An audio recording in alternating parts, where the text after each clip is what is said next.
Welcome to the Open to Hope Show. I'm your host, Dr. Gloria Horsley, with my co-host and friend, Alan Peterson, who is Executive Director of the Compassionate Friends. Hi, Alan. How are you doing, Gloria? I'm doing great. We've got a great show today. We're going to be talking about proactive grieving. That's great. You know, one of our guests you do a lot with, Mitch Carmody. Right. We're going to have his daughter on and his daughter's friend. Right. And you know, we got a lot of people who've had a lot of grief and loss on the show today. But you know what? People say we're a grief-denying society, but you know what? I don't believe that. I believe that we are a life-affirming society, Alan. I do too, and I think what's great about our partnership, you know, Open to Hope and the Compassionate Friends are two amazing organizations, and we came together to make these programs because we want people to see that there is hope in grief. And every guest that we bring on has had a loss, they've experienced it, but they're doing things with their life. They are finding hope again. And we're able to highlight the loss and to highlight the struggle that grief brings, but we're also able to shine a light on hope and how you find hope. And what I love today about proactive grieving is it tells people things they can do, constructive things they can do. And we're going to kind of wrap that around 3 different stories of grief, which are interesting. So I think our guests are great. So I'm going to introduce our guests if I can. They're kind of like a family. Yep. Gwen Oliver, welcome to the show. Thank you. And Megan Carmody, welcome to the show. And Mitch Carmody. Hey, guys. And you guys are kind of a one big happy family. Megan, you and, Gwen, you and Megan are best friends for most of your life. 22 years. 22 years. Yes. And so let's talk a little bit about your story. I'll just kind of talk to each of you individually, we will. But Gwen, so your loss early in life, your mom died. Can talk a little bit about that? She passed away from breast cancer when I was 10. Wow. Yeah. So it was my dad, my brother, and my sister and I. And my dad had also lost my brother when he was 4. And that was before you were born, right? 2 years before I was born. Yeah. So your family was kind of grieving when you were born. It's not unusual for a new baby to come in to bring some joy into people's lives again. So you're the joyous one there. Yeah. And you were talking earlier about a uniqueness you shared with your brother. Now, he died before you were born, but you had a resemblance. Talk a little bit about the resemblance. Yeah, you they had. said when I was born, my living sister and brother are blonde hair, blue eyes. And my brother Benjamin was darker hair, green eyes, and I came out and I looked a lot like him. And they just kind of looked at me and were like, "Oh my God, it's Benjamin." So you grew up with your parents and a brother grieving the loss of and my sister as well. She and was, your sister, yeah. but who you never knew, but you saw that, and then your mom died. So you had a lot of grief experience. Yeah. Did your mom have a long journey of grief, of loss and health, or? Yeah, I mean, they seemed to be really open and talk about it. There were pictures around. They talked about him a lot, and you know, when he was sick. So, I mean, I was pretty young still when they were probably going through their really. So how about your mom? How long did she have breast cancer for? I believe she was diagnosed and had chemo and then relapsed. Wow, so it was really short, because for some people it goes on for so many years. Yeah. Well, so sorry about that. And what I want to say, Alan, about these two women is they're both nurses. I know. And I love that, and nursing kind of rules, and we want to get to some of their advice too. Yeah. Megan, tell us about Kelly. So yeah, I lost my brother Kelly when I was 4.5, 5.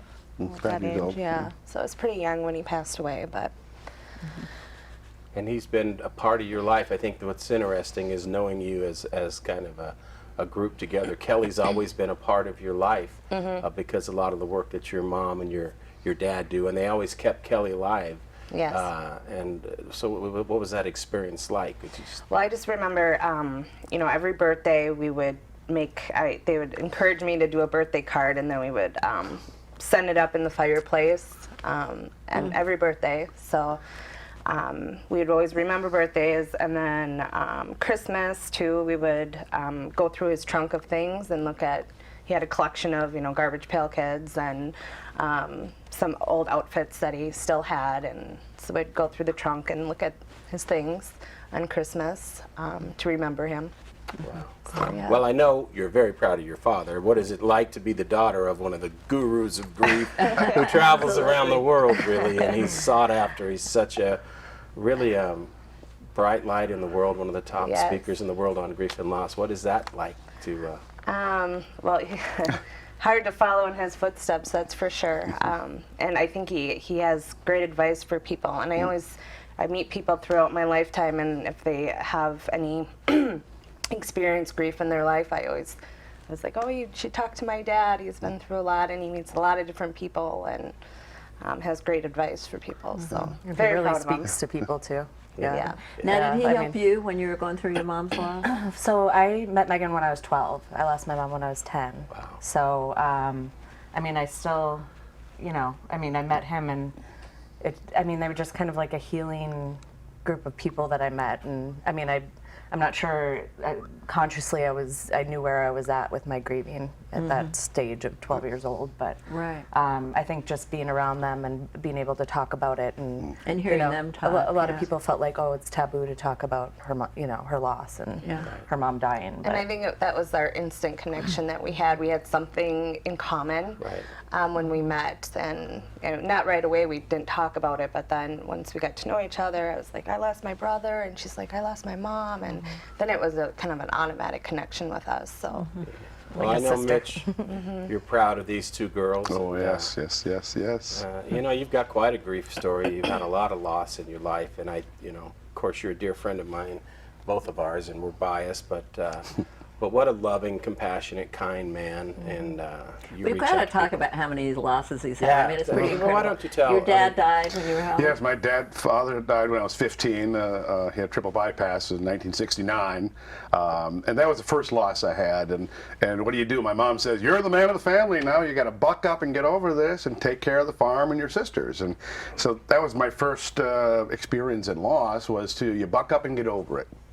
And so that's what I did. I didn't cry for my father. I just bucked up and yucked it up with my buddies at the funeral and pretended it wasn't there, and went back to school as a class clown to avoid being looked at. And his dad kicked the bucket over the summer, and I just avoided all that. And so I just put it on a shelf. I didn't deal with it until later on. Then when my brother died.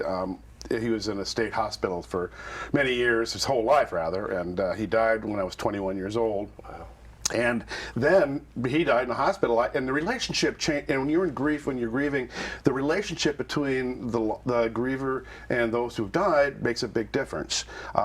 My brother, I didn't know. Only once a month, went to visit him in the hospital, and he laid to bed, never talked to his whole life. And so when he died when I was 21 years old, we had to try to find a funeral service for him. But my grief was not profound because I really didn't have a relationship with him.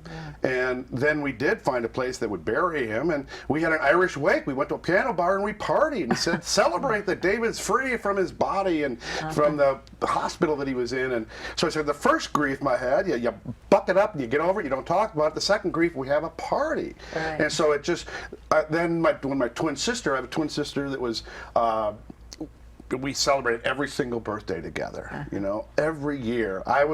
She was goofus and I was gallant. Have you ever seen the old High Life magazine? And I had angel food cake and she had devil's food cake, and we always celebrated our birthdays together. And our last birthday together, we were 29, celebrating our 29th birthday.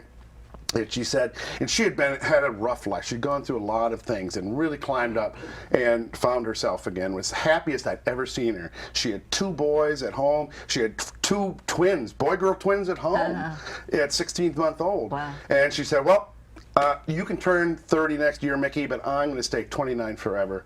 And 10 days later, she and her 2 sons were killed in a car accident. Derby, her 2 sons were killed, and leaving the 16-month-old twins behind. So then not long after then Kelly And then got Kelly sick. was, not long after that, Kelly was diagnosed with cancer. How old was he when he was diagnosed? He was 7.5, 8 years old. Wow.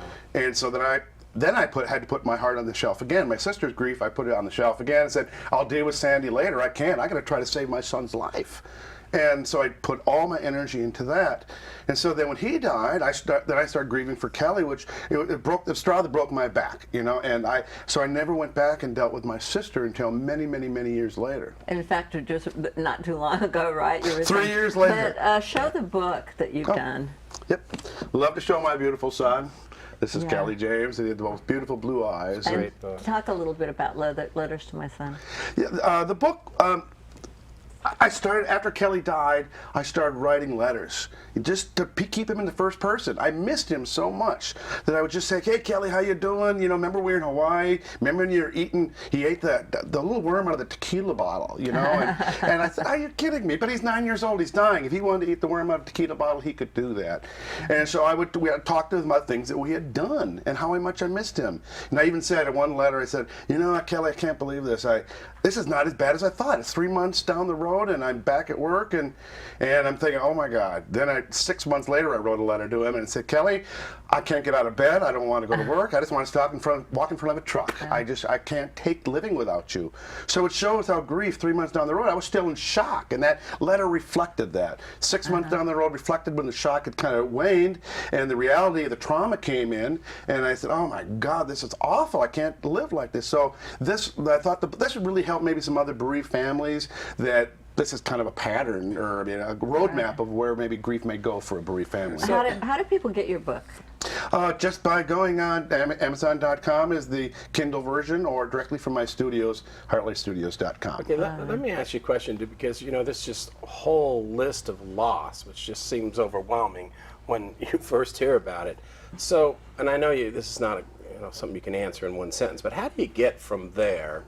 Kelly dies, and then you've had all this loss. You're trying to figure out all these different ways to grieve. How do you get from there to standing in front of a group of 1,000 people talking about this proactive grieving, and people? How did you get from one to the other?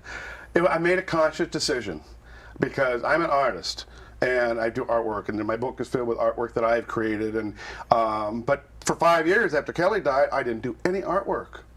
You have to be inspired. You're an artist. You're a writer. You know, I had to be inspired to write. So I was just in a gray zone, and I lived in that gray zone for 5 years. Just came home and drank beer, sat on the couch and watched TV. I had no life. I went to work. I was an automaton. And I walked by the picture of my son one day, just like that, the great big one we had at the funeral. I walked by it one day, and I just started bawling, and scream came out of my lungs. From 5 years later, I thought, oh my God, what? And I just laid on the floor in a fetal position, and I cried. I said, Kelly, I need you back in my life. I can't live without you. I don't care what Mom says to put it behind me. I embraced it and started a new relationship. And I said, Kelly, I used to say Kelly was, and his name was Kelly. I say Kelly is. And that so empowered me to say Kelly is. And he also gave me some signs when I asked him for a sign of something growing in our yard, and he sent me this corn stalk. I mean, it's a long story, but I started getting signs from him. So then I knew that he survived on some level, and that gave me the magic and the mojo to move forward. And I said, I want to take the life by bull by the horns. This is proactive grieving. I don't have to do what Mom said and put it away and ignore it like the old days. I'm going to swim in the grief. And that's what we would do with Megan when we'd have our Christmas, as we trunk the things out. We'd swim in the grief. We'd cry. We'd feel it all and not deny it all. Megan, how do you feel when he talks about all this? Did you feel that way about it? Did you know he was so upset and then had this epiphany? And yeah, no, I mean, I've read the book too, but I didn't at the time when I was, younger. But yeah, I do recall times when, they were really sad. They wouldn't get out of bed some days, and I had close family that would come and watch me. But yeah, I know that it was a period of time where they had a hard, difficult road. And I think things got better when we did talk about him, and when we did bring out went through his things, and we talked about him. And I think that really helped. And I would even feel guilty sometimes that, here Kelly was the center of our universe while he was an 18-month-old, 18 months of chemotherapy and sickness, and he was the center of the universe. We did everything. He got tons of animals and stuffed animals from everybody. And there's Megan on the side, and then he dies, and I think Megan thinking, now it's my time to be in the sun. Now it's my time to be the center of their universe. And I'm still talking about Kelly. It's like he never left, Sure. you know. And so I felt bad at the time that maybe I was over the top in my grief for Kelly and keeping him alive. And did you feel that way when you were little? That I know when you came to the first conference and as a mother, then you tell us about that. Can you, that when you went to the first conference and Yeah. And just realizing what it was like, how I couldn't imagine losing a child and the grief that people experience. And the first conference that I went to, I just my heart went out to everybody, what he was doing and helping people, and it was quite the experience. So Well, let me ask you this, because Laura, you alluded to it earlier about being nurses, and in talking to both of you and knowing both of you, grief, what you went through in grief certainly shaped your life. And I'm just curious, and I'll ask you first, Gwen, do you think that what you learned in going through grief and maybe some of the compassion and that you have affected you or led you into nursing, and does it help you today? Definitely, yeah. Really? Yeah, definitely. I think I don't know, and losing a parent or losing somebody that's so close to you, it changes you, and it makes you stronger in certain ways, and the little things don't seem as big, as big as somebody who hasn't lost a parent or a child or a sibling. So I think just going into nursing, I kind of felt that compassion and wanting to help people and especially what my mom went through. I mean, when I was young, I couldn't help, So I just kind and of you felt can hear like, people's stories too, right? I mean, Oh, yeah. I've noticed that I've in heard nursing. Some amazing people can hear the stories. stories, and then there are other people who don't ever hear any stories because they never listen. Yeah. I've met quite a few people along as a nurse and patient relationship where it's definitely made me feel like I'm in the right place. Yeah, it gives you that compassion of. And how Yeah. about for you, Megan? yeah, just I feel like you have this certain compassion and empathy too for people, and just building those relationships with people that need your help, and you feel so good about yourself when you help other people, and I think that's where you get your reward from, helping. Oh, in when the you grief help world. others, that's what brought me back. Brought me off the couch for 5 years was helping other people, giving blood, opening doors for people, just taking the emotional risk to help other people. I love your giving blood one. You have tell them how much blood you've given. It's incredible. Well, Great before I story. came to California, I gave blood one more time, and they came out with a T-shirt and said, "Congratulations, Mitch, you've just donated 40 gallons." And I said, "Wow, who's been counting?" I said, "Wow, I can't believe it." So they brought a little thing out. People came up, and it was really special. And they said that's helped over 700 to 800 people extend or even save their life. And so I said I started dedicating giving blood in legacy to my son. That's part of turning loss to legacy, is creating a legacy for them, and part of giving blood is a legacy to Kelly. So every drop of blood that I've given was given in Kelly's name. Awesome. Yeah, and in your proactive workshops, you give people a lot of good ideas, of things they can do. And give some ideas, because like we said today, we want to give people some tools. You walk through grief, and at some point you say, I'm going to survive. But then you're like, well, what now? What is it that I can do? And talk about some of the things you talk about people can do to create that legacy, some of the different ideas. Yeah, the different things. Well, my legacy, I wrote my book. My wife, Barb, was a respiratory therapist, and she had been working that for years, and she was fine in that job. But after Kelly died, again, everything changes. And she said, I want to go out and help more people. I want to serve, and I want to not only help the patient, I want to serve the family that's with them in the room, because we were deficit of that. It was just the patient, and we were just kind of stuck in the sidelines. So she treats the families just as much as she does a patient. She gets cards from some of the patients that have been in her hospital, because she's been ICU for 25 years. That's and, amazing that anybody could this stand that for is- 25 Respiratory years. therapist isn't to it? nurse. Yeah. Yeah. She's thinking about retiring now. She's takes out a lot up of here with that. Right, yeah. But it's planting a seed, doing something like Viktor Frankl said. Just have a goal. Just set a goal for yourself. Make an intention. That where you're going to be in a certain time, and it's amazing how intentions will come into fruition if you just allow it. And Viktor Franklin wrote Man's Search for Meaning, and I know he said anybody who has a why can find a how. Yes. You know, and to take the risk to try something. When you're grieving, you know, we have, I call it the four pillars of equilibrium, you know, body, mind, soul, and spirit. And we listen to all of those. So much we just think about the mind and we think, this is what I can't do, instead of what I can do.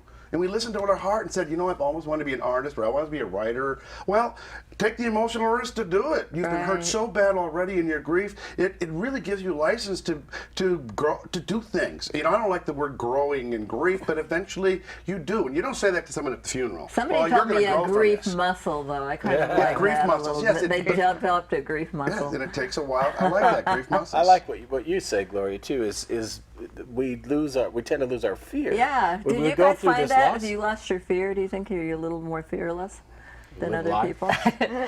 Still kind of afraid of heights.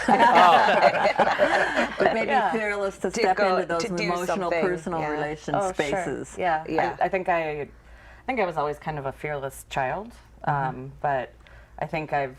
I think your dad told me that. Yeah, I was always kind of like a little bit of a risk taker, but traveling alone, that sort of thing. Like I don't know if I would have done that before. I'm like, well, I want to experience it. I'm going to do it, And you realize how precious life is, huh? yeah, totally. And it's a precious gift, and I think we realize that when we've had those kind of losses. Yeah. I think sometimes too, and you know, when we're talking grief and loss, and people walking through grief and being what you call intentional survivors, and you know, we see people who create great foundations and build wings to hospitals. I love that intentional survivor. I have to stop on that. It is. That's pretty incredible. Well, I mean, but you know, you can proactively grieve in small ways and big ways. You don't have to have a big foundation and raise tons of money. You can do it right in your own backyard by opening that door for somebody or giving that smile. And you give people a lot of that kind of advice. Yes, to empower them and like to be steps toward an intentional survivor, and talk about the power of vulnerability. You know that like Renee that. Brown or Renee talks about the power of vulnerability, and I think that is so important in grief, to be not only vulnerable to the emotions, but of the good, all emotions, being vulnerable to the pain, experience it, feel it. It's not going away, so experience it, don't delay it, and also be vulnerable to the joy. Be vulnerable, because we don't want to feel joy. We feel guilty, but you know, we deserve to have joy in our life, and just to take those risks. Be vulnerable. I mean, the most vulnerable person in the battlefield is the hero. You know, so we can be our own hero and take charge of our life. And I think one thing's important for people who are early on in your grief is to let other people serve you. Yeah. Because that's a gift. If you don't give other people the gift of serving you, you know, to begin with, they really need that. I think that's one of the hardest things, to allow people to give to you. It is, I know it's for me, because I don't like to give all the time. And then I said, no, that's all right. Well, I got to let them know what the feeling that I'm feeling, so allow people to help you. Yes. Yeah. Well, and really, I think, you know, proactive grieving, it's I love the term, but it kind of just means really taking charge of your grief journey, doesn't it? I mean, you know, educate yourself. Yes. Oh, I like about that, grief. Alan. You talk about that, educating yourself. Yes. I think that's really important. I do too. I mean, There's you know, so much on the internet and everything, and shows and Compassionate Friends, and so many good things that you can go to educate yourself. Like in the case of meeting Megan, it was just being with somebody who understands and has that understanding of what you're going through, rather than people that are, you know. And there's so many options we can haven't do. gone through that. You know, where we have balloon releases, we have dove releases. People are embracing their grief now. There's a paradigm shift happening where 20, 30 years ago, if you were having a birthday party at the cemetery, they'd lock you up. You know, but now people are having parties at the cemetery. Well, you know, I want to thank you guys for being on the show today. You're amazing. Thank you for I having love us. everything you're doing, and don't forget your sibling grief either. yeah. Yeah.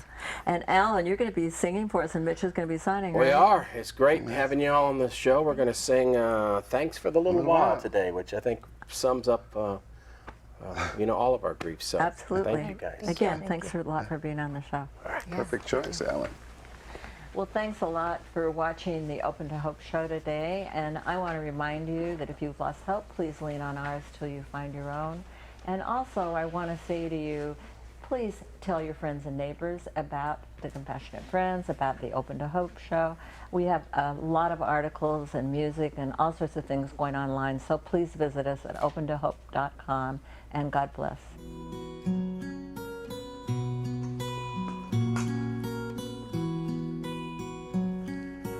Well, I cursed God and I cursed fate. I told everyone I couldn't wait till I could go.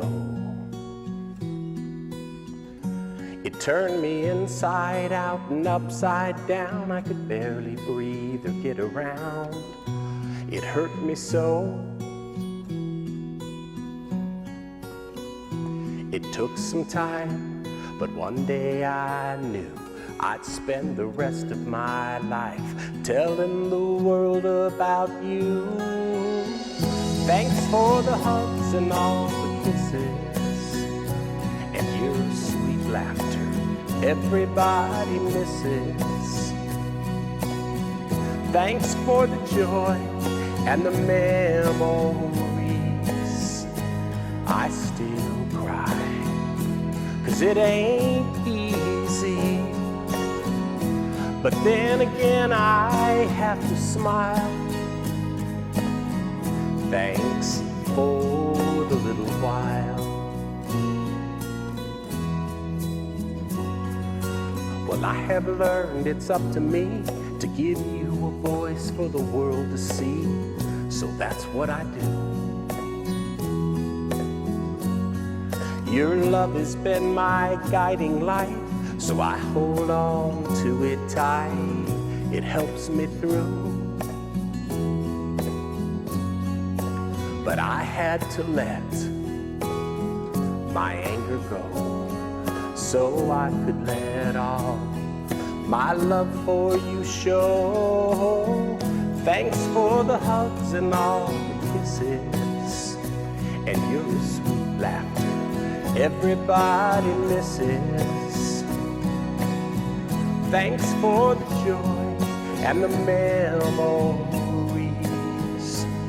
I still cry, believe me.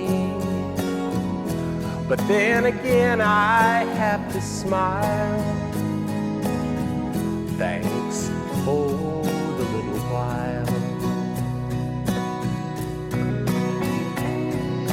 I had so much more love to give. You had so much more life to live. And in my dreams, that's just how it would be. Our story wasn't long enough, but every page was filled with love. And you will always be a part of me.